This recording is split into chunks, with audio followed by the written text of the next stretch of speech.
Hello everyone, it's Jamal Thomas. Welcome to the Progressive Soapbox. So guys, first before I start, Sane Progressive was supposed to be on. I said this in the last show, but just for those who are just coming in. Debbie, Sane Progressive, was supposed to be on today. She's not feeling well. I gave her my best, hoping she feels better, but she's going to be on next week, same time, after she recuperates. That's the first part. Second part. Let me make sure my volume is straight before plowing into anything. It's like 20 minutes later, it's like people are like, dude, we can't hear you, we can't hear you. And yes, that has happened. Let's see, the volume levels look good. And let's make sure one thing for playback. Good. Guys, so first, before I do anything else, I want to thank all of my patrons. I want to thank all of my viewers, all the people who like and share my videos. You guys are immensely appreciated. Thank you very much. Oh, and people who give super cash. Can't forget you guys. You also are appreciated. I saw this video today. We are in weird times, man. From a political standpoint, we're in weird times. You know, my rule for this stuff when I look at these different media outlets is, what's the bias of the media outlet? As long as I can understand the bias of the media outlet, I can negotiate the information. Meaning I can figure out if they're lying to me, if they have more of an impetus to lie to me or not. Or for that matter, is this in their wheelhouse? Like, is this something that, yeah, once they get real information, they're going to go after a particular group? You float between these things without necessarily being stuck or identifying yourself as any one particular thing. What I mean is, the moment that you identify yourself as a Democrat or Republican or this or that, it's almost like your consciousness fills it out. You aggregate to certain things that you believe are more like you, giving that a little bit more credence than you give something that's not like you. So if you're a Democrat, a Republican source says something, you completely discount the Republican source. If you're a Republican, you discount the Democrat source, and vice versa. Floating between is a little bit better as opposed to being stuck on any one particular thing. That's the first point. This is Tucker Carlson. Tucker Carlson has eviscerated Adam Schiff. Adam Schiff is the leading intelligence Democrat. And he comes onto the show, and, you know, congratulations to him being brave enough to come onto the show and push the Russia thing. But Tucker Carlson, everything that Tucker Carlson says and everything Tucker Carlson asks him, Adam Schiff replies in one way. The Ruskies are coming! The Ruskies are coming! The Russian Vladimir Putin hacked us. Vladimir Putin hurt Hillary Clinton. Vladimir Putin undermined and ran his hand up the skirt of Lady Liberty, touching her inappropriately. The Ruskies. 8 minutes of that. I'm paraphrasing. Don't get me wrong, I'm paraphrasing. But it's 8 minutes of the Ruskies are coming. 8 minutes of that. Let's take a look at this. Good job to Adam Schiff. Because I gotta be honest, if I was asking Adam Schiff questions, these would have been the same questions I would have asked Adam Schiff. So, it is a weird vehicle, but Tucker Carlson eviscerating Democrat Adam Schiff. Let's take a look. It's fucking hilarious to watch. Effort to delegitimize the presidential election. Some in Congress are demanding that President Obama brief them on Russian interference with the election. They say that, quote, the Russians, quote, hacked our democracy, and they're mad about it. Joining us now is one of the members who signed that letter, House Intelligence Committee ranking member Adam Schiff of Burbank, California. Congressman, thanks a lot for joining us. Good to be with you. So one of the complaints in this letter, which is pretty interesting, is that Russia, and I'm quoting now, hacked our political institutions by, among other things, giving us access to John Podesta's emails in WikiLeaks. Now, I'm against hacking people's personal emails, for sure. I think it's a problem. But no one contests that those emails were real and the information in them was true, and voters got to see that, and it helped them assess how they wanted to vote. Why is that bad? Are you really arguing against more information for voters? Exactly. Exactly. You've always... Oh, girl, Tucker Carlson. Fucking good question. So I've always made this case. I've always made this point of, you guys are screaming, pissed off, don't want people to look at the information on stuff that's true. Like you're trying to say Vladimir Putin hacked the emails of Hillary Clinton and the Democratic Party, revealing information that's true and factual on the candidate Hillary Clinton cheating Bernie Sanders. Now, the voters gets to see additional information on the candidate and gets to see things that are impugning the credibility of the person. Meaning the person has said one thing to the audience, and the emails are saying something completely different when she's having a conversation with her buddies and her cronies. It's impeaching her testimony. Are you saying that the information that was released that was true, that showed that your candidate said one thing to the public and said something else to his cronies, should not have been released, and the public should not have been able to see that information showing that your candidate was lying through her teeth? I mean, the Wall Street speeches alone, by itself. Are you saying that the candidate, meaning the candidate, goes and speaks to Wall Street, and that the public itself should not be privy to the conversations that she had in the open with Wall Street? Let's leave out the other stuff. Are you saying that the public shouldn't be privy to that? The answer that Democrats give is yes, the public shouldn't be privy to that. The public shouldn't be privy to information showing that the Democratic Party cheated Bernie Sanders. The public should not be privy to that. That's what they're arguing. I mean, that's consistent. That's been their consistent argument. They hacked information, releasing factually true information that hurt Hillary Clinton and hurt the Democratic Party. Then they would say, well, they push Bernie Sanders voters against Hillary Clinton voters. And then you ask the next question up, how did they do that? They did that because they showed that we were cheating Bernie Sanders.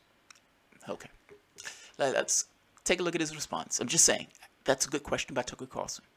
Are you saying that factually true information, that the public should not have been privy to factually true information about Hillary Clinton and the Democratic Party in regards to some of the stuff that they were doing, particularly if this information was pertinent to impeaching her testimony? Meaning, and I'm saying testimony from the standpoint of the things that she said to the public or the things the Democratic Party said to the public. Let's take a look at his answer. And you already know he's not going to answer this. This is too difficult of an answer, of a question. And are you really arguing in favor of a foreign adversarial party hacking into the American... Of course not. No, I'm explicitly not. I'm just saying that once information comes into the public view, then why is that bad? Then if we're in agreement that we shouldn't tolerate foreign countries interfering in our election, hacking and dumping of information, then we shouldn't condone it in any way. Now, are you saying that that we're going to look the other way and we're going to ignore Russian interference because they brought to light facts that were helpful to one candidate or hurtful to the other or of public interest? The voters had a chance to evaluate that. They made their decision. But if we're going to protect ourselves from further Russian meddling in the future, we're going to have to call them out on it. We're going to have to inform the American people about it. And Donald Trump may have been the beneficiary, and I think he certainly was, of the Russian meddling this time. But when President-elect Trump has to cross Putin, as invariably he will, because Putin is not our friend. The President-elect may think Putin is a friend, but he's not. Then he may be the subject of the same interference. I get it. Nobody's for hacking. Let me just make one clear point. You don't know that Vladimir Putin was behind those hacks. Well, we do know this, and I can say this. But you don't know that, so let's not pretend that you do. Well, let's not ignore what the Secretary of Homeland Security and the Director of National Intelligence said publicly, which is that these hacks were of such seriousness they could not have taken place without the approval at the highest levels of the Kremlin. Notice he didn't answer that question. In fact, he didn't answer either of those questions. The best that he could say is, it happened and people made their choice. Yeah, they were horrified. I mean, ultimately, the only way your argument works is we released factually true information against Hillary Clinton, or that cut against Hillary Clinton. It cut against Hillary Clinton because Hillary Clinton said certain things on the campaign trail, and the information that was released impeached that testimony. It hurt Democrats because it showed that despite what they were telling people, despite what they were saying, when one smiling face looking in the camera saying there is no cheating in this, we're impartial, we're being fair, and the evidence was to the contrary. You were cheating Bernie Sanders. Now, how do you obfuscate from information being released showing that one of the major parties was cheating in one of the elections in favor of their particular candidate, the candidate that they wanted? You scream Russia. You scream Russia. You scream, don't pay attention to us. That information was tarnished because a foreign agent did it. When Tucker Carlson asks him, you don't know that Russia did that. You notice that he didn't say, yes, we do know this as a flat fact, because they don't know that it's a flat fact. When all this stuff that he's saying is conjecture. These people told me this. Yeah, but they don't know that either. All of that is conjecture. Well, it could only have come from the highest levels of, how do you know that? How do you know that? A, you haven't even demonstrated that Russia did it. That's the first point. Like, we're jumping the shark to this thing of Trump interacting with him. they haven't nailed down the first case. Tucker Carlson nailing that down, that you don't know this. You don't know that for certain. You don't know that for certain. Well, this guy who worked in this particular capacity said, well, things that they say are the word of God. It has to be true. It has to be true. Let's keep going. Let's let Tucker do this. I'm just adding commentary, but I just want to nail down the fact. He couldn't answer that question with a flat fact. Yes, Russia did this. Yes, Vladimir Putin was involved. He could not nail that down. They've been screaming this at the top of their lungs, and even the top Democrat could not nail that down. Let's keep going. Speculation, and we've seen a lot. Well, it is speculation. It is not speculation. You can only say speculation. Statement of fact. It is a statement of the intelligence community's best assessment, okay. and but you can quarrel with that because there's a political reason to do it. But this is what the you can quarrel with it because it's an assessment. That's all. I mean, it's all of this is based on an assessment. You're saying that's a statement of fact. I'm saying it's a statement of this particular intelligence service. That's what I'm saying. And he's like, you can quarrel with that because you have a political reason to do so. You have a political reason to bring this up. So what are you saying? So what are you saying? Tucker Carlson a hack? Yes, Tucker Carlson is a hack. So are you. Both of you are hacks. Both of you have a dog to hunt.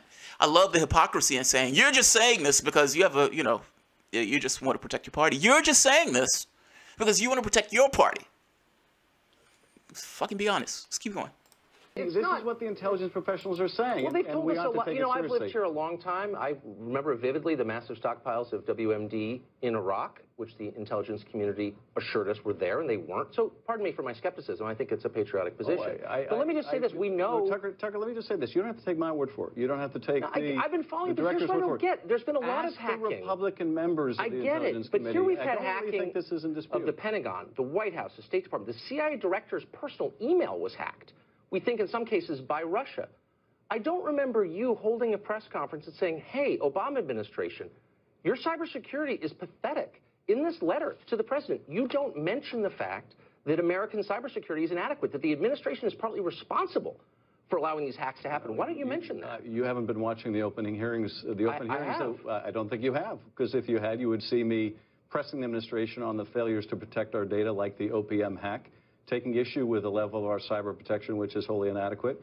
You wouldn't see the statements I made in connection with the intelligence authorization. Then why not mention it in this letter? He's mentioning that now. What Tucker Carlson is asking you is, why weren't you mentioning this during the last administration? Like, you seem to be pretty on a high horse about this. Like, you seem to be pretty animated. I mean, everything Tucker asks you, the Ruskies, not Ruskies, Vladimir Putin. This is Vladimir Putin. It's like, so, but you don't know that Vladimir Putin did it. I mean, you can state that as a statement of fact. The intelligence guy had an assessment. Okay, can you set that as a statement of fact? That, well, I can state as a statement of fact that the intelligence guy said so. And making this point now, granted, Tucker Carlson is being over the top. I think it's a patriotic position. What the fuck ever. Tucker Carlson is a hack. Never forget that. So this is not an honest arbiter interacting with somebody who's it's one hack engaging another hack. It just so happens that Tucker Carlson on this case is right. It's just so happens he's right. So he's like, all of this has been massively inadequate. And why haven't you mentioned this during the Obama administration? You seem to be really on this right now. I mean, when it hurt your candidate, you didn't seem to care about this prior. And he's like, well, I mean, you weren't paying attention, Tucker, when in the opening hearings. Yeah, that's now. Well, what about prior? He's making this point that the Obama administration was laughably inadequate in regards to cybersecurity. Now you guys are on the ball for cybersecurity because you want to scream about Russia and Trump. Let's keep going. Tucker Carlson is right. This letter was about Russian meddling. And if you don't think that's significant, that a power that is an adversary of ours that's bombing civilians in Syria right now, that's invading its neighbors, is also interfering in our political processes. Let's try that again. I think my mic was going. Let's try that one more time. Hack, taking issue with the level of our cyber protection, which is wholly inadequate. You wouldn't see the statements I made in connection with the intelligence authorization. Then why not mention it in this letter? Because this letter was about Russian meddling. And if you don't think that's significant, that a power that is an adversary of ours that's bombing civilians in Syria right now, that's invading its neighbors, is also interfering in our political processes as well as our allies. But if you don't think that's respect, serious, it's you're hard for me stating as to fact. imagine You you know were in the what? same party as Ronald Reagan. Adam Schiff, you're a slimy asshole. You're a slimy fucking asshole. So, and a massive hypocrite at that point. Massive hypocrite. Your party, the Democratic Party, Hillary Clinton wanted to put a missile defense shield in Syria. Think about this. Now, the United States have been funding terrorists in Syria. Syria is not on the border of North Carolina. Syria is in another fucking part of the region of the world, neighboring and nearby Russia. We should have no say-so in what takes place in Syria, and yet we are bombing in Syria. We are murdering civilians in Syria. Not to mention, the United States was a government that attacked another government. Tucker Carlson mentioned it, killing 1 million Iraqis. They didn't have weapons of mass destruction. That was us going into another country with the pretext of weapons of mass destruction. Then we turn around and start torturing civilians or torturing human beings to try to get them to say that there was a connection between 9/11 and Saddam Hussein. That was us. That was us. Now you can say, well, wait a minute, Jamal, that was a Republican administration. Okay. Democratic administration attacks Libya, another sovereign country.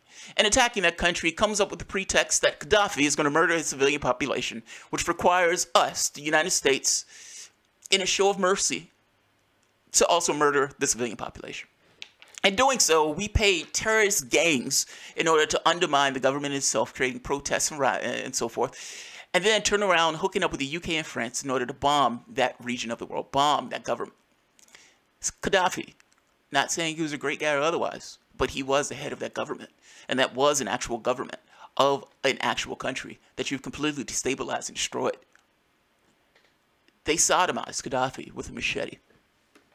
And that country now has essentially open-air slave markets, slave trades. That's us. That was us. Now, you can say, well, wait a minute, we were protecting that population. It doesn't look like we protect that population. It looks like they have open-air slave markets. And it looks like you set that place into a burning cinder. That was an actual country that the Obama administration helped to destroy. Some of those leaks that came out that this guy hates so much shows that what they wanted had nothing to do with the civilian population, meaning protecting the population. It had everything to do with wanting the oil, wanting the gas, essentially wanting oil in that region of the world, and being somewhat afraid or worried by Gaddafi potentially opening this kind of currency, or this Pan-African currency, or this African currency. Nothing at all to do with the civilian population, meaning, you know, justice, democracy, doing the good thing. None of that stuff. It had everything to do with America's influence in the world. Now, we've been bombing 7 different countries, meaning Obama expanded it from 2 to 7. Why are we in those countries? What pretext are we using to bomb the civilian population for those countries? Does he understand, does Adam Schiff, this fucking slimy Adam Schiff, understand that the United States, in our bombing of those countries, in some of those cases, 90% of the people we were hitting were civilians? Understand what's being said. Let's say that number is high. Let's say 70%. Let's say 60% are civilians. That means that ultimately you're just bombing civilians. You hit a terrorist every now and then, but your president was bombing and killing civilians. The idea that you're going to be on Fox News making this argument is slimy. It's slimy. You're disgusting. You're a disgusting human being, Adam Schiff. And it goes beyond that. To say that, you know, Russia is bombing civilians in Syria, the United States was doing the exact same thing. And between the two, meaning working with Bashar al-Assad, because he is the head of the government of that country, which is an actual country, has made a decision to work with Russia in the capacity. Now, whatever you want to say about that alignment and whatever you want to say about the things that Russia was doing in that country, okay, but it is the country's head interacting with another country's head to make a decision on what they want to do with the country, essentially pushing out invaders. The United States, under Barack Obama, was paying terrorists to undermine that government for political influence. That's ghastly. That's disgusting and ghastly. And the idea that he's on here making this, you know, this thing of, well, I mean, Putin is a bad guy. Putin is working with the Saudis, bombing civilians. What the fuck have we been doing under your president? That's your party. That's your affiliation. The person who was in your party literally wanted to set up a missile defense shield in Syria. What happens? Explain to me, Adam Schiff. Explain to me. What happens when that missile defense shield shoot down a Russian jet? And before you say, well, wait a minute, what are the chances of that? Donald Trump, ghastly as he is, Donald Trump stopped arming the Syrian rebels, meaning he stopped paying and giving resources to terrorist groups. Those same terrorist groups working with the Obama administration, because that's all you can say. Obama administration was giving them weapons and arms and resources. Well, they're working with the Obama administration as the arm of the United States. Those groups used the United States resources that it got from the United States to shoot down a Russian jet recently, a few days ago. They shot down a Russian jet with resources that the United States gave. This is literally a proxy war. And the previous administration was involved in something that literally killed a Russian pilot. Now, my point in this is, if the resources that we were given was used to shoot down a Russian jet, what would a missile defense shield in that area of the world have potentially done? We're in a proxy war with Russia, in many respects, in large part, because of the behavior of the Democratic Party. We have creeped on their borders, meaning expanding NATO on their borders, despite saying that that is not something we were going to do, despite getting promises that that is not something that we were going to do. And even in Ukraine is an issue of the United States with potentially, or I should say Western powers, potentially expanding NATO that much further around Russian borders. We have lied in one agreement after the next in this regard. And yet, sleazy, slimy Adam Schiff here is going to cast this kind of thing about Vladimir Putin. And look, this has nothing to do with Putin in this case. This has everything to do with our behavior around the world. I'm just making a point that if he's using this argument of Vladimir Putin's invading his neighbors, what neighbors? Serenity now.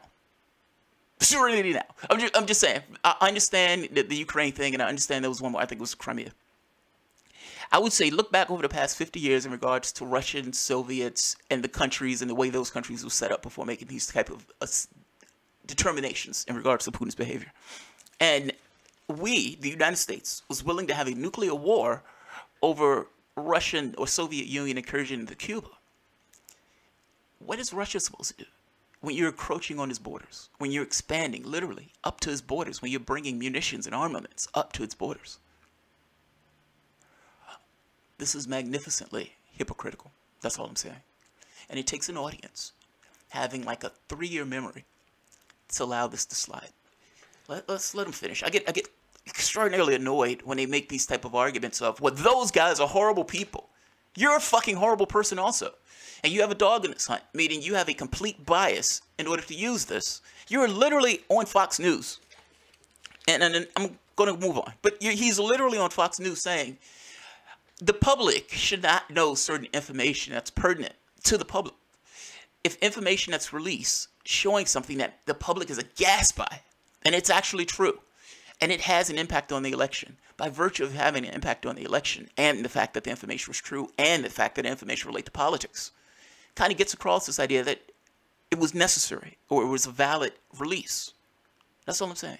He's arguing that the information that the public received, the public should not have received, and that they should have been able to get away with cheating Bernie Sanders, and they should have been able to get away with lying to the public in regards to the things that Hillary Clinton was going to do, and who her best interest, or who her actual interest was. Wall Street. It wasn't you. Let him finish. All I'm saying is this party is full of murderers and maniacs. And the idea that he's going to get on here saying that Russia, Vladimir Putin is a bad guy. But Obama was fucking awesome, killing 70, 80, 90% civilians. Yeah, that's great. Let's keep going. Confused by what you're alleging. So you're saying that you believe the Russian government hacked John Podesta's emails and that voters knew too much, okay? Then you're saying what? That they hacked voting machines? I'm not saying the voters knew too much. Well, what are you saying? What are you saying? If the Russians hack into your emails and disclose... Which I'm against, by the way. And I'm against, too. But if they did that and disclosed things of public interest, I wouldn't seek to justify it. But I'm not justifying it. I would still want to condemn the Russians and protect us. I'm going to keep you here until you answer this question, which is, how specifically did the Russians make this election outcome different from what it would have been otherwise? How specifically did they, quote, hack our democracy? We will never know, whether this was determinative any more than Director Comey's involvement in the election. The means they used were hacking into democratic institutions and the leaking of documents designed in the primary process to sow division between the Clinton and Sanders camps, something we saw actually took place as a result of that. And then in the general election to attempt to discredit Secretary of State Clinton in a way that would harm her and would help Donald Trump. How did they do that? Well, it was pretty obvious, wasn't it? They hacked, they released documents that were real. Oh, yes, they were real, and they were ones that were damaging to Secretary Clinton. Can you point to documents that... That's a great question, actually, by Tucker Carlson. How? How? Like, I understand that you're saying, okay, fine. You're alleging that they hacked the DNC. Okay, fine. What are you actually specifically alleging that took place? And he asks two questions. What impact do you actually believe it had on the outcome of the election? That's the first point, meaning what's the percentage that you believe it had some effect? Let's assuming that you're right. Assuming that it wasn't a leak, that it was a hack, and that it was Russia, that Vladimir Putin was at the controls, and Vladimir Putin was typing in devices in order to hurt Hillary Clinton. Assuming that's true, was it determinative? And if so, how much? What percentage of impact do you believe it had? That's the first question. The second question is, how did it hurt her? And that question is more profound. How did it hurt her? Let's not stop skating with language. How did it hurt her? Well, I mean, they hacked the DNC and they released information about, Clinton to sow division and Sanders. Okay, but why did it sow division? How did it sow division? That's what he was getting at. That's what he was trying to get him to say. Well, they showed that we cheated Bernie Sanders. Now, he's not going to say that, but that's what he's talking about. Saying it sow division is a euphemism. Be specific. Explain to me. Explain to my audience on Fox News. How did it actually sow division? What was the mechanism by which it sowed division? I mean, it was a true document. How did it do it? What he wants him to say is, well, it showed that, we weren't being honest. When we said it was a fair and impartial process, it was very clear that there was members of the Democratic Party who actually really did prefer Hillary Clinton. And those people were at the top part of the Democratic Party, meaning the DNC. That was supposed to be having a fair and honest election, was not in any way having a fair and honest election. And when Sanders supporters, who already knew that it wasn't a fair and honest election, saw this, they were pissed off. And they didn't want anything to do with Hillary Clinton. And the argument that Hillary Clinton won fair and square, and if you're a member of the party, you should just fall in line and vote for Hillary Clinton, goes away because it wasn't one fair and square. That's how it hurt her. That's what he needed to say. That's the honest appraisal of what needed to be said. He's not going to say that. He's not going to get near that. Let him continue. They disclosed that were damaging to but are the you Republican arguing? Party. Let's just get to the bottom line. You're upset because you think this affected the election. I get why you're upset. But are you arguing that voters, and other reasons too, but are you arguing that voters should not have seen that information? This is an important point, though. It's not just the fact that it damaged the candidate I was supporting. All Americans, Democrats and Republicans, and particularly of the party of Reagan, ought to be concerned when we have Russia interfering in our political affairs. But are you arguing that voters should not have had the right to see that information? Stop with the party of Reagan. Stop with the party of Reagan. This guy's slimy. Slimy Adam Schiff. I mean, the party of Reagan. I mean, you would think that the party of Reagan. What are you... it's amazing to me. Republicans do this too. But right now, we're talking about a Democrat who's slimy and disgusting when he's on TV trying to mar another party, another country, no less. Forgetting what took place in the last 8 years when his president was doing the exact same thing. With impunity, no less. The party of Reagan. Why are you saying that? They've been rehabilitating George Bush, the man who invaded the country, killing 1 million people, and creating the pretext of precursor for ISIS. They've been rehabilitating that guy. The guy who they should have literally impeached, who's out there finger painting now. They've been rehabilitating him. Now they're rehabilitating Ronald Reagan. Reaganomics. This is embarrassing. He's trying to make the point, well, Reagan fought, stare down the Soviet Union. How dare you not get on board this red menace train? I mean, you should be bashing Russians. And you should be hating Russians in the same way that the Democratic Party hating Russians. I mean, you're anti-American if you're not doing that. The party of Reagan. You're fucking embarrassing. Let's keep going. If you could take it back, would you say voters, you're not allowed to see that information? Well, I would say that we ought to stop Russia from doing this. Now, whether the press should publish the information or not... Do you think they should? That is a different question. I think that there are some cases where the public interest is so great they should publish. But I also think, and this was an issue I took with the press during the campaign, that when they do publish information that the Russians have hacked and the Russians want us to see, they ought to inform the public of the provenance of those emails. But they don't know it, and neither do you. Oh, you yes. don't know that. You don't know that Tucker, the government. I think it's really irresponsible for you to say you know that the Putin government did this. You know what is irresponsible, Tucker, for you to make that claim without looking at the evidence, and more importantly, you can't say that you know the Putin government did that. More importantly, for the president-elect today. To say that he doesn't know whether the Russians. You're on the Intel Committee. Let me just ask you. I love that. I love that. You're dodging, sir. You're dodging.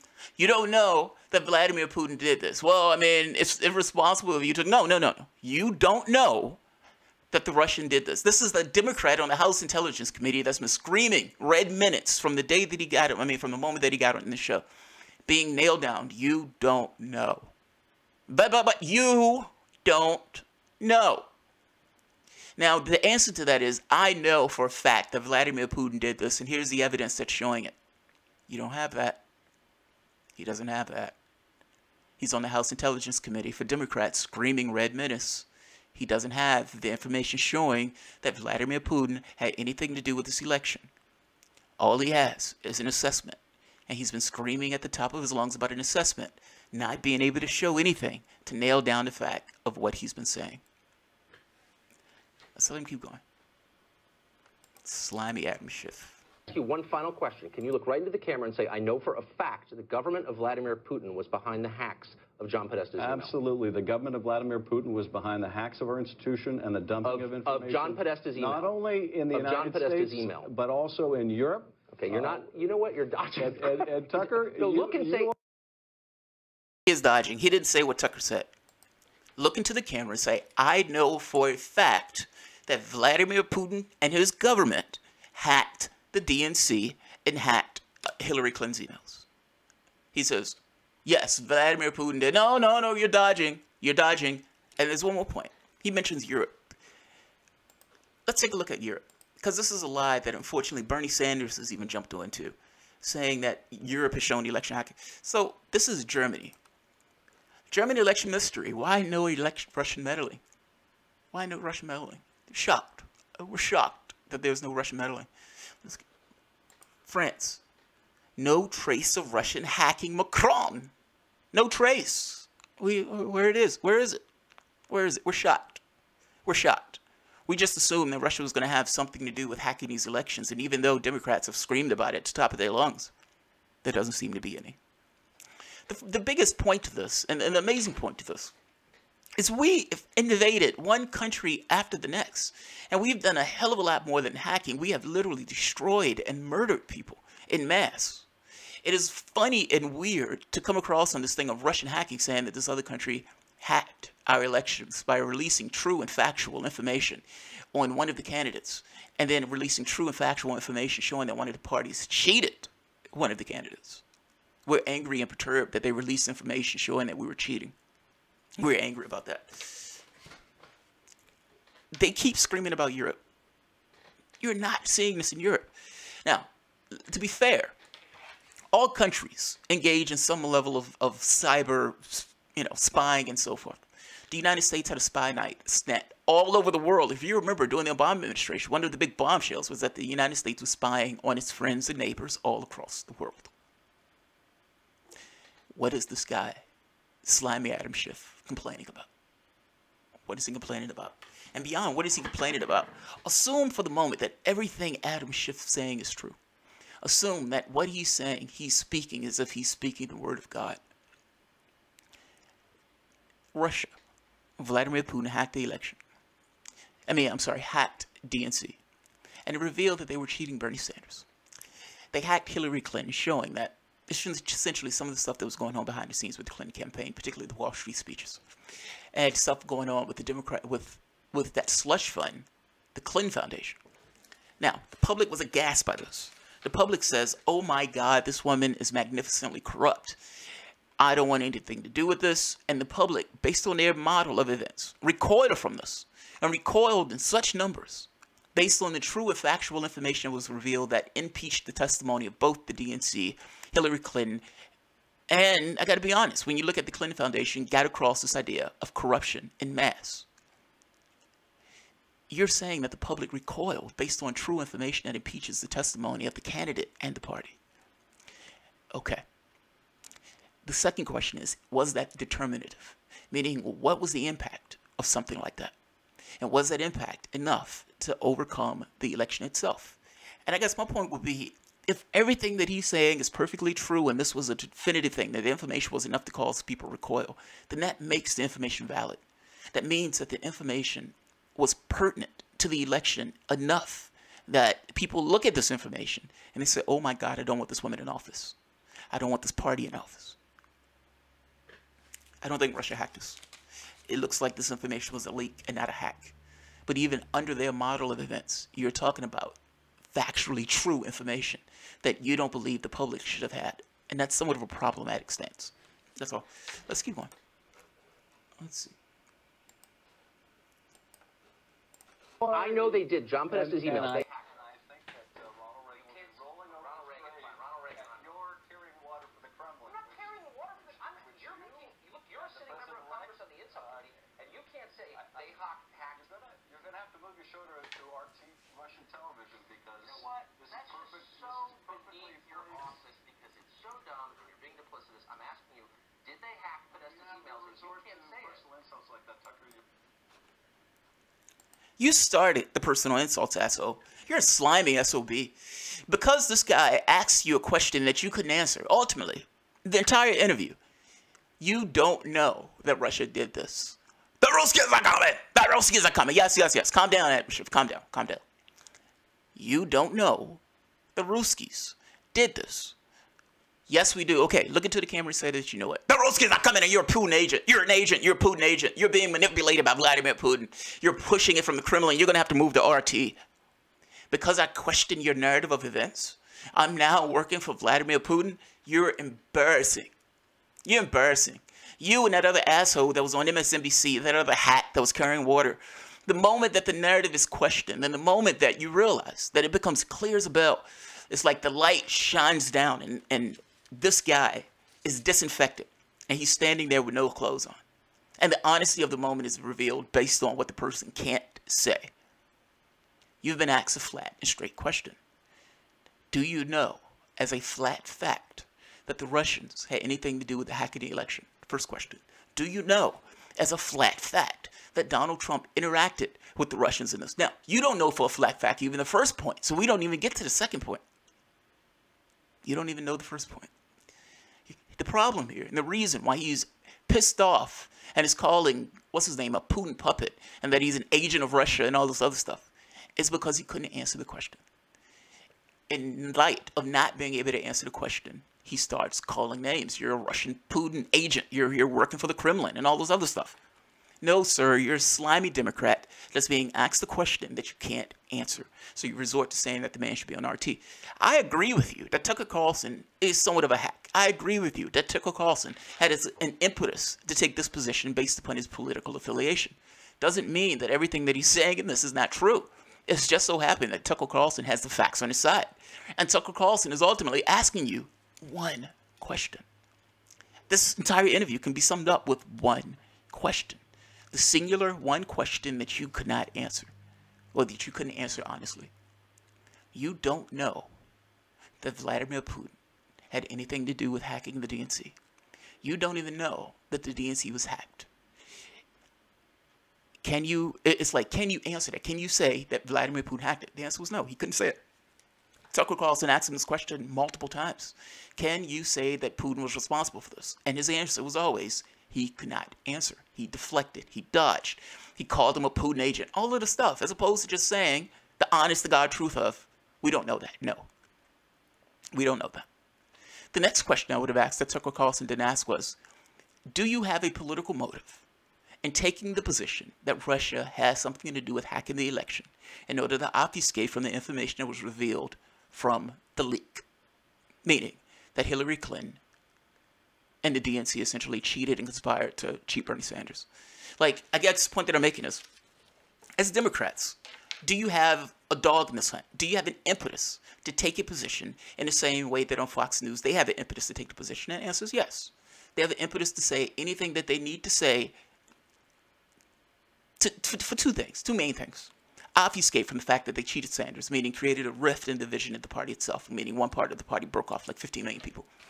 And the second part is, we can't deal with issues dealing with our donors. We can't have an actual case. You have a populist revolution that's taking place on the left and the right in this country, all across the world, to be honest. And that populist revolution is looking for something. It understands that there's a problem with politics. It understands that there's a problem in the society itself, even though it can't necessarily put its finger on what it is. You don't get Donald Trump in that office, meaning you don't get them slashing about looking for something. You don't get Donald Trump in that office without the public recognizing that there is a problem in the way that the country has organized itself and in the affairs of the nation. Now, the catch to this is, this problem boils down to, I would argue, economics. How is money spent? The wealth of the nation. How is the wealth of the nation being spent? As a Democratic Party, there is somewhat of a philosophical responsibility of the party to address issues that the left, that's in the left wheelhouse, meaning income inequality, issues dealing with jobs and the poor and healthcare and education, those things. You have philosophically failed in that obligation. And instead of dealing with that, instead of being able to have that conversation, you don't want to stand up to your donors and the people who give you cash. And because you don't want to stand up to your donors, and your donors are telling you, don't bring up economics, don't bring up income inequality, don't have this conversation about class. And so what do? Russia, the Ruskies, anything but dealing with the actual issues that need to be addressed in regards to this country. Russia, the Ruskies, the Russians are coming.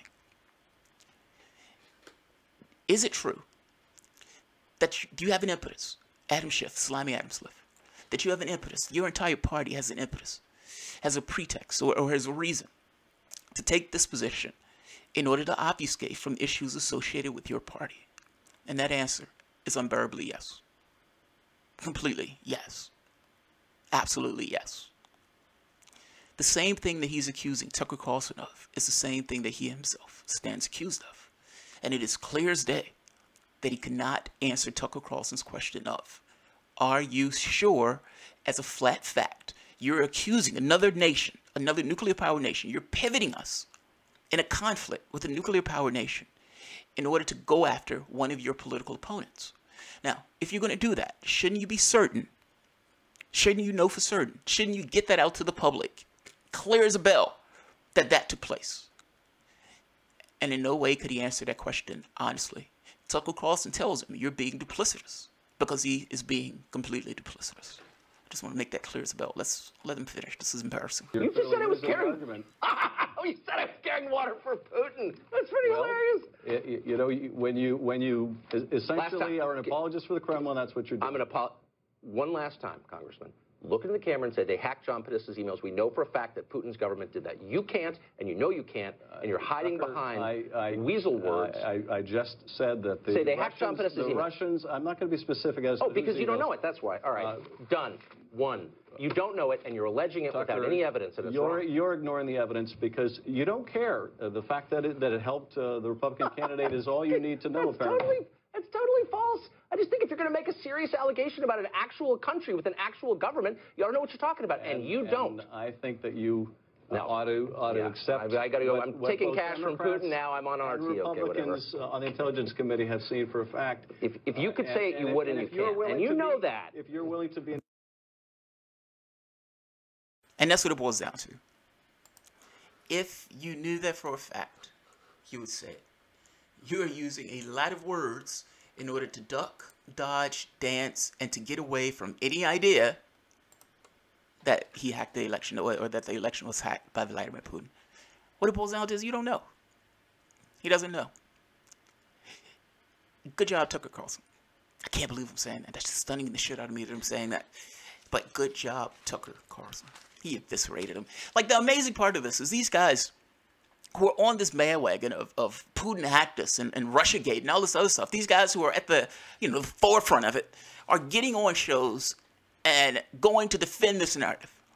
Putin hacked us, Russia's coming, the Ruskies are coming, the Ruskies are coming, the Ruskies inappropriately touch Lady Liberty.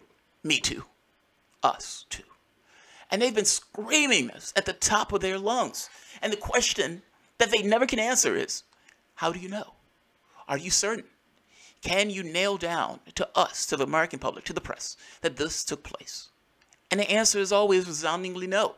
And people who are at the forefront of this, meaning this guy, slimy Adam Schiff, in addition to the guy who wrote the book Collusion, gets on in Real News Network and gets eviscerated. He wrote the goddamn book and could not hold ground on the book that he wrote.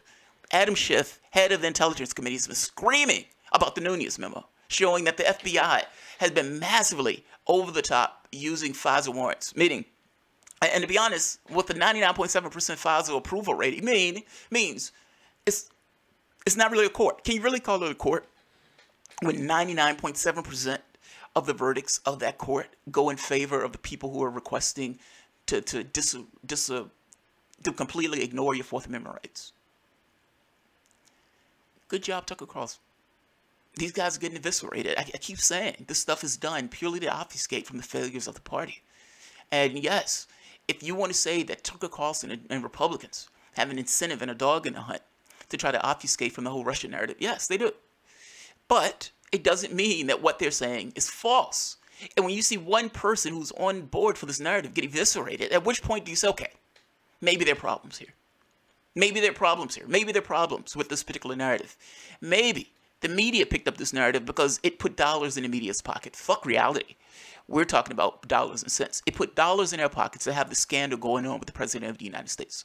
So if Hillary Clinton is going to scream it, we're going to run with it. It's now reality. It's now reality. Now, the people who are pushing this narrative are now commissioned to explain reality to us and critically explain it to people who are skeptics. And they are failing at that task. If you go on CNN, you're going to get somebody who's more amenable to your particular point of view of the world. If you go on somebody who's skeptical of it, they fall apart. They fall apart. This is the leading Democrat on the Intelligence Committee. He got eviscerated. He got eviscerated. It's fucking amazing. Fucking amazing. So let's see who's on here. Tabitha Enriquez, Dax Jacobson. How can we stand against Russia when they can spend $5,000 on Facebook ads and win it? Dax, we have no chance. We need to call it quits. I mean, my friend, man, he's cool as, I love him to death. He's my boy. But he came over and he was like, Russia did this and Russia did that. Russia did this. And I said, okay, explain to me. What do you believe Russia did? Well, they spent money on Facebook ads. Are you telling me that woman had $1 billion and you're complaining about $100,000 or $150,000 in Facebook ads? If Russia can create a Facebook ad that's that on top and that on point, and it debilitates us to that end, yeah, we don't stand a chance.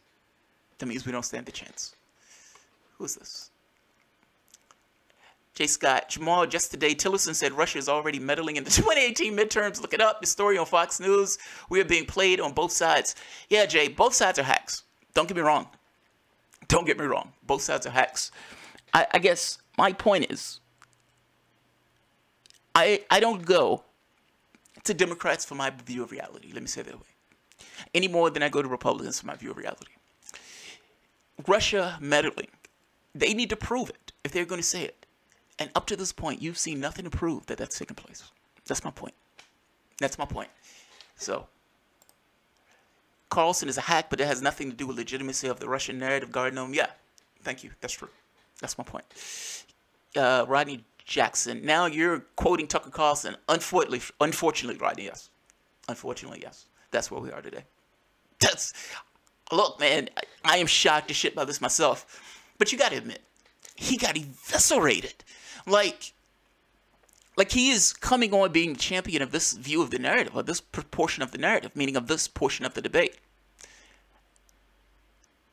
Did you honestly look at that? Leaving, thinking to yourself, yeah, he really convinced people, me, that the Russian narrative is a real thing and that we have to pay attention to this. Or did he seem like a raving lunatic screaming Russia is out to get us and Putin is out to get us? Particularly since you couldn't answer the one question that Tucker Carlson asked. Is this real? Can you look at the camera and say, as a person on the Intelligence Committee, that this took place in the way that you're saying it took place? He couldn't answer that question. He couldn't answer that question. I'll have to like Tucker Carlson to at the very least look at this and say, the man got eviscerated. He got eviscerated. Lisa Hauserman, I like Jamal. He gets to the bottom of the line of the content of the emails. I like how Jamal gets to the bottom line of the content of the emails. Lisa Hauserman, yeah, I mean, that is the bottom line. It's look, if somebody released the email, and the email said Hillary Clinton was having some kind of sexual affair with XO, I think that's wrong. Like, at the end of the day, that's none of our business. That has nothing to do with the political situation. If she's hooking up with so-and-so, good job for her.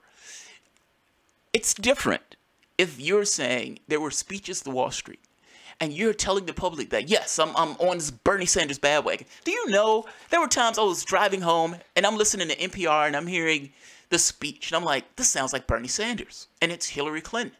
And she aped one position after the next, after the next. Then the speeches come out. And the reality come out.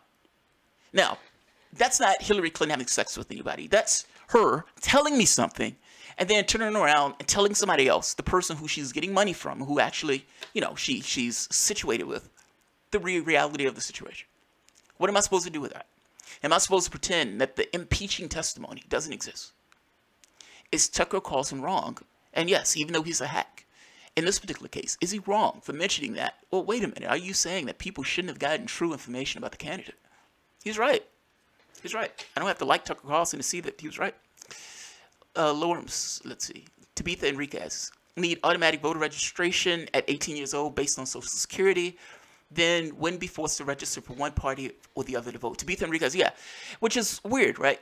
You would think that we would just say at 18 years old you have the right to vote based on your Social Security number.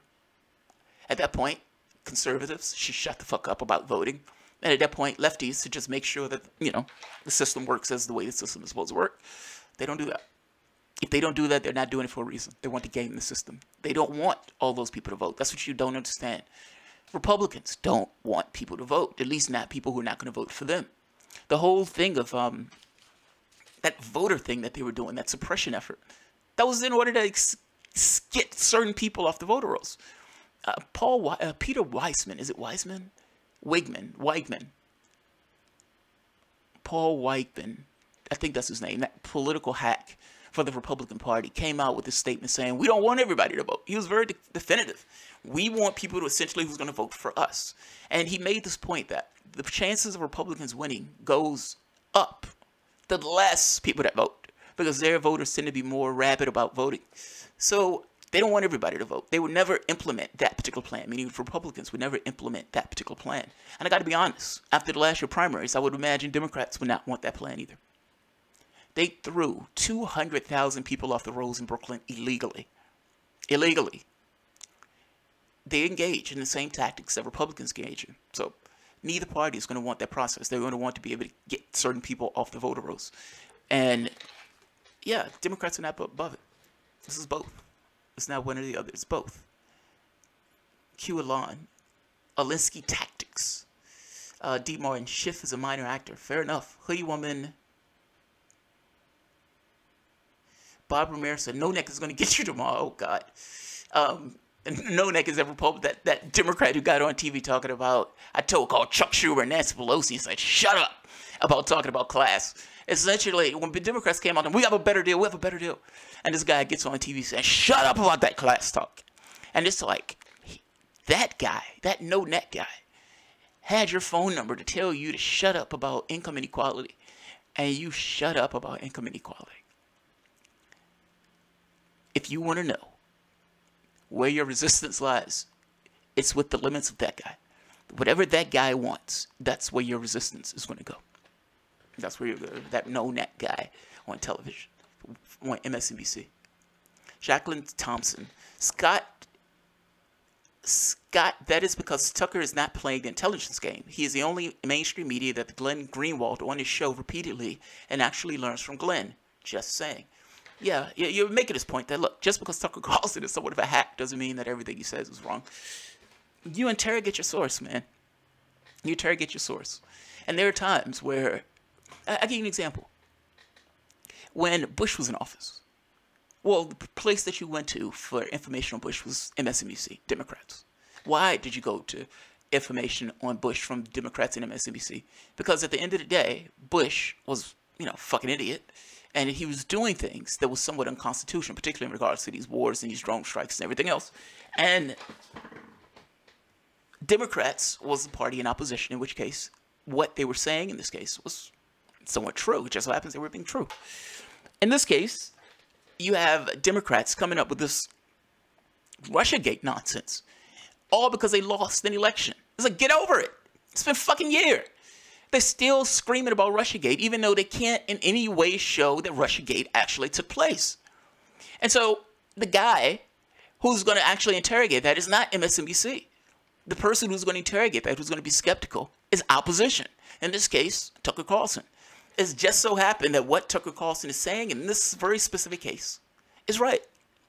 If you realize Tucker Carlson is not offering information, and Tucker Carlson is asking questions for the majority of this. One question.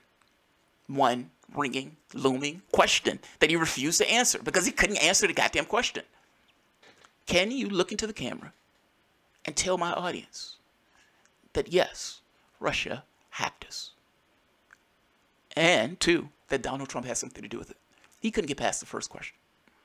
Couldn't get past the first one. So, there's that. Ashley Thomas. Jamal, if you thought about leaving the USA, you have a family, you can build a better future outside the United States. Yes. So I've traveled all over. I've had the opportunity to travel pretty much damn near everywhere. Every shirt that I have is usually a shirt from somewhere that I've been. I usually collect shot glasses, alcohol, and t-shirts when I go somewhere. That's like my own little thing that I like to do for some reason. It's like having Cuban cigars and alcohol from Iceland or Norway or somewhere. I am open to leaving the country. Yes, I'm open to leaving the country. I don't have any. I feel like a citizen of everywhere. I think these borders and all this other stuff is just this kind of conceptual, these illegal fictions. It's like a game space that we create, saying that this is a border, this is that border, or whatever else. And I got to be honest, I love immersing myself to the degree that I'm going to immerse myself in the culture that I'm in, whatever that happens to be. So there's some countries that are like more than others. So I guess that would be, anybody. Fundamentally, I see myself as American. Intellectually, I look at this stuff as being, like I said, legal fictions, these borders and everything else. For cash, it's legal fiction. But I was born and raised here. And so there's this thing in me that this is drilled in. Like it's not something you slip off. It's like, yeah, you can go somewhere else, but at the end of the day, you're still an American citizen. Yeah, we've thought about it. I would prefer to do it. My wife has certain attachments here that she doesn't necessarily want to give up. So there's that. There's that. Let's see. BB Hammer. I'm in Canada. I've learned to appreciate the freedom of the United States. Dual citizen. Oh, nice, BB Hammer. Tabitha Enriquez. Disagree. We got the accidental president because of voting. Hillary Clinton's camp fully expected to win. In my honest opinion, she didn't rig it enough. In the Rust Belt, she thought it was a lot wrong. Oh, you're trying to say that she did rig the election in some way. She just didn't rig it enough, that there were more people who came out than they expected, and those more people overwhelmed the voting process to put Trump in office. Oh, man, if that's the case, then it's a battle of who can rig it the best. If that's the case. Because keep in mind, there were hundreds of thousands of people in places like Wisconsin that was kept off the photo rolls. And based on Republicans coming up with a strategy in order to get off certain names and all this other stuff. If you're saying that Hillary Clinton rigged it and Republicans were also rigging it, then it's a battle of who can rig it the best. And that's a whole nother issue. That's a whole nother issue. Benino 2204. I recently found your show. I subbed after the first video. Excellent work, Jamal. Ah, thank you, Benino. I appreciate it. Hoodie Woman, Louisiana. Lorms, I think my tongue was in my cheek. You think so, or you don't know? I'm not sure. Jenny Land, it was Jamal. Both of them cheated. Yeah, I'm not surprised. So it's like, how do you? One of the things that I wondered was like, why are you so good at rigging the primaries, but when the main election comes, nothing? I was like, how are you? Why does that take place?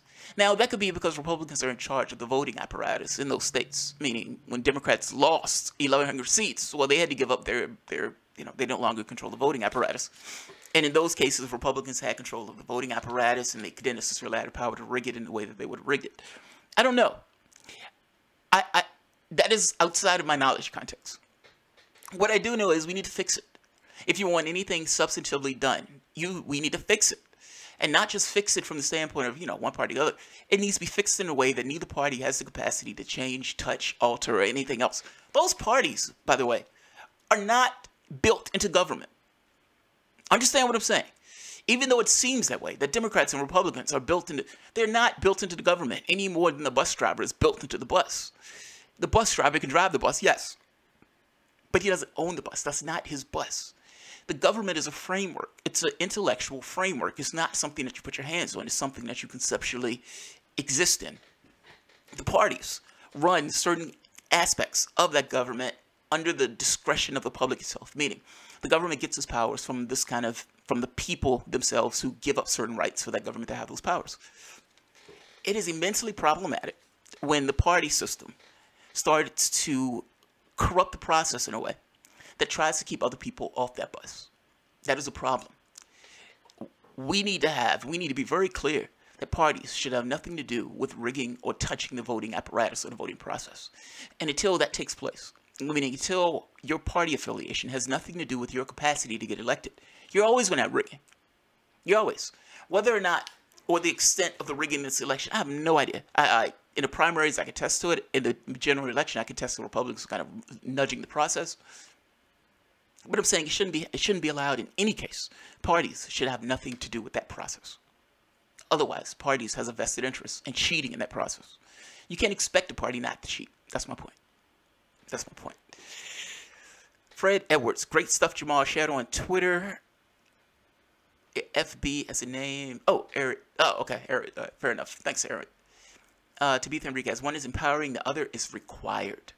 Lisa Houseman, BB Hammer. I love your comments. What did BB Hammer say? GOP, Democrat, same party. Yes. I love your comments too. Bob Ramirez. People did not vote for Trump. They voted against Hillary. Right there. Right there. I voted for Jill Stein. But I remember at the end of the election, I had these two awkward feelings. God damn it, Donald Trump is in office.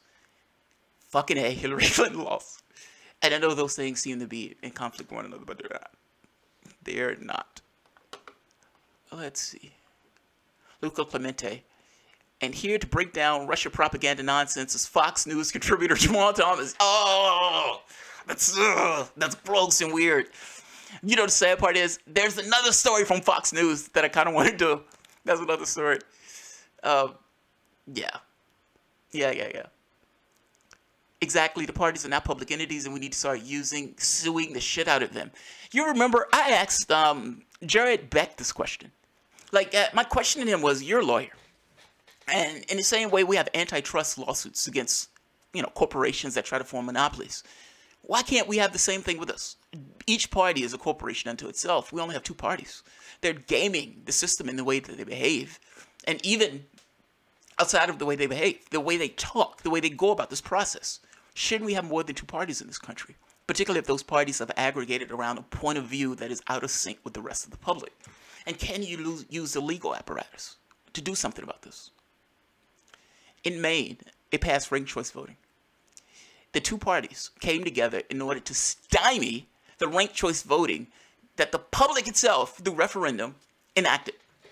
The public itself vetoing the legislature's attempts at trying to stymie the public was the last thing that took place. Meaning ranked choice voting is taking place in Maine based on the public saying enough of this shit.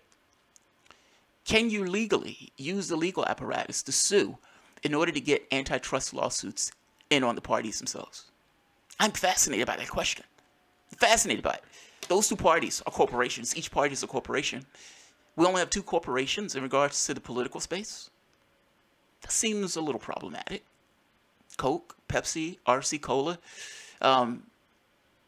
Walmart brand, Kroger brand. You have all these different brands of sodas, but you have two political parties. Donald Trump goes to the UN, and Donald Trump bashes Iran, saying that they have a sham government because they have one party structure behind the government. The United States is two parties. We have two parties. Put the shit in context. Can the legal system be used as a way to kind of beat the parties over the head to try to expand the number of parties that we have in this country at the very least? For instance, I'll give you an example. The League of Women Voters used to hold the voting, meaning when I was younger, I would see third parties in the debates. Ross Perot was able to get into the debates. As it got older, what took place was these things became this kind of corporate interest. And the first thing that they did was no third parties. A third party can come into it if they get 15% of the vote, but how does a third party get 15% of the vote if they're not on television, if they're not in these debates in the first place? Superdelegates was another tool that they used to keep certain people out of the political space. So, for instance, in Hillary Clinton's instance, she had already sold up the superdelegates based on money that was kind of flowing around, this kind of money laundering type thing, giving promises that, look, we will give you money in your states for your particular politicians, but we need you to support so-so.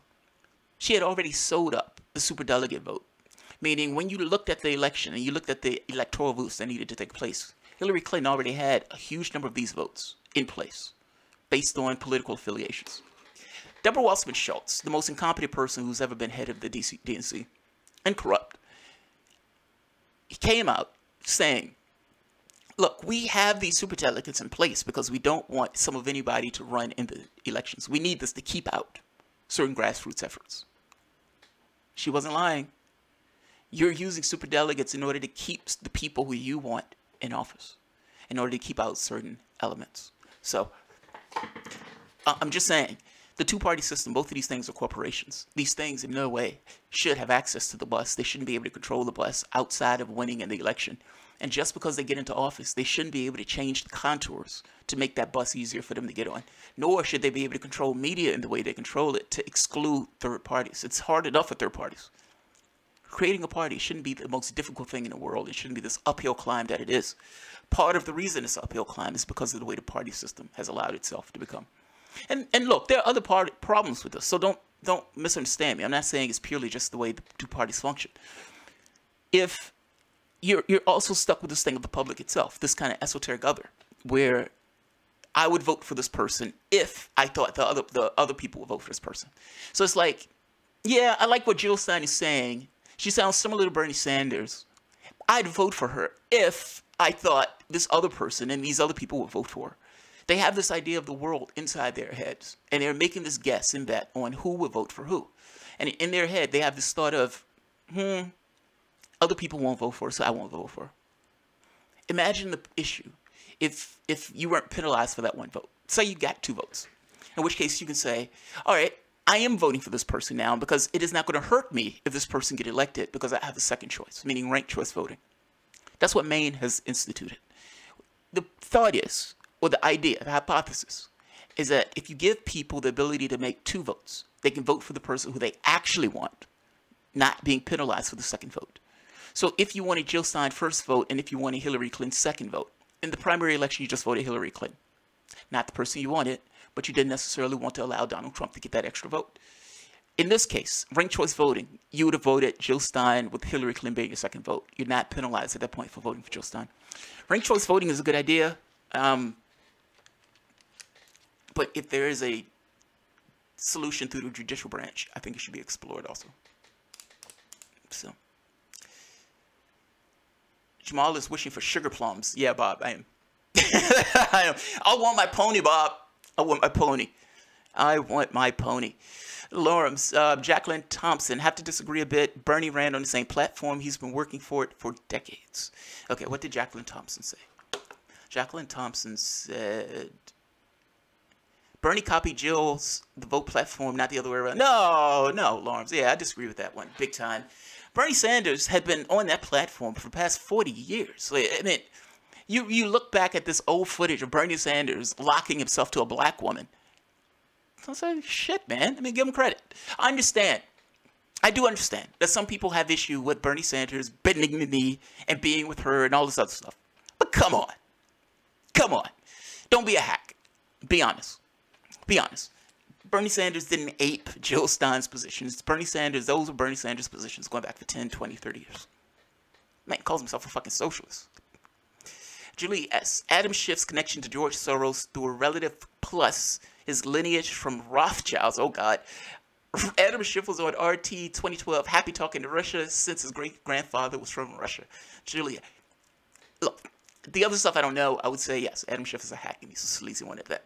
Mr. X, Ross Perot had 18% of the vote. He came too close to disrupt the two-party system. So the Democrats and Republicans decided to get rid of Women League of Voters. Right there. Right there. Yes, Mr. X. Understand what Mr. X is saying. it looked like Ross Perot had the opportunity to actually put a knife into the two-party duopoly. And they said he came too close. This 18% is too much for a third-party vote. If he consistently, or people consistently got 18, 20%, it makes them look like they're actual runners. They're contenders. That's a problem. We need to stop that process, meaning we need to take this away from the League of Women Voters. We need to put this on some kind of corporate television, and we need to make agreements that the only two parties that are going to be here are us and them. And we can be rock'em sock'em robots and eliminate the public's ability to see other people on that stage. This is a game. This is a game. Yes, Mr. X, I love you. Yeah, Mr. X is right. Mr. X is right. Alright, guys, I'm going to end this. We've been on it for an hour. I have like 2 other videos, but I gotta be honest, I'm feeling somewhat, my powers are fading on me. Yeah, guys, Adam, yeah, he got shredded. Good job on Ross Perot for this one, on Tucker Carlson. I've never said it before, I may never say it again, so record this video. Good job, Tucker Carlson. You shredded that guy, so. Now mind you, everything else that Tucker Carlson would say, I'm probably going to disagree with. On this particular point, yeah, I think he's right. I think he's right. If Adam Schiff really had what Adam Schiff and the Democrats have been screaming that they actually had, Adam Schiff will come out and say, Vladimir Putin did this. We know this for a fact. And we have the evidence to show the public that Vladimir Putin did this. This entire video, he could not come out and say that. So, because he did not have that. I'm going to end it on that. Alright guys, if you enjoy the content, feel free to share, like, subscribe, and of course, you can always support through Patreon or when I do my live videos, Super Cash. Thank you for the people who donated through Super Cash on this video. You guys are absolutely appreciated. You guys have a good night.